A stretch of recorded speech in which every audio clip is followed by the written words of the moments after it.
Мойынқұм жаңа өмірге ие болуда. Бүгінгі таңда Мойынқұм өзінің табиғи байлығымен назар аударып отыр. Ол алтын, барит, көмір, мәрмәр. Болашақта аудан жаңаша өмір сүреді. Іс-сапарда Тышанов, Ақсүйек, Ақбақай және Мирный қазба байлықтарында болып, жағдаймен танысты. 52 жүргізуші куәлігінен айырылды.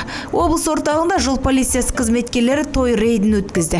Оған себеп жас жұбайлардың той шеруіндегі тәртіп бұзушылықтың белең алуы. Рейдте 52 жүргізуші куәлігінен айырылды.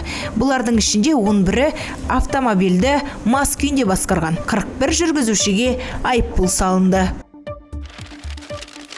Зиратта қоршаулар ұрланды.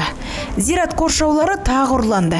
Әр секцияның қара базардағы құны 900 теңге. Ал ұрлықшылар салмағы 5-6 келі болатын түсті металдың әр келісіне 13-15 теңге алады. Зеленый коверда 180 мың, тектұрмаста 40 мың бейіт бар. Рәсімдік қызмет көрсету акционерлік қоғамы бірлестігінің басшылары бұл мәселені шешу үшін 1 миллион теңге керек деп отыр. Мұндай қаржы бөлу бізде қарастырылмаған көрінеді. Ал Алматы қалалық әкімшілігі зираттарды қоруға жыл сайын 3 миллион 600 мың теңге бөліп отыр. Кеденшілер 54 килограмм есірткіні тәркіледі. Жамбыл бекетінде биыл 10 ай ішінде есірткі заттардың заңсыз айналымының 25 фактісі тіркелді.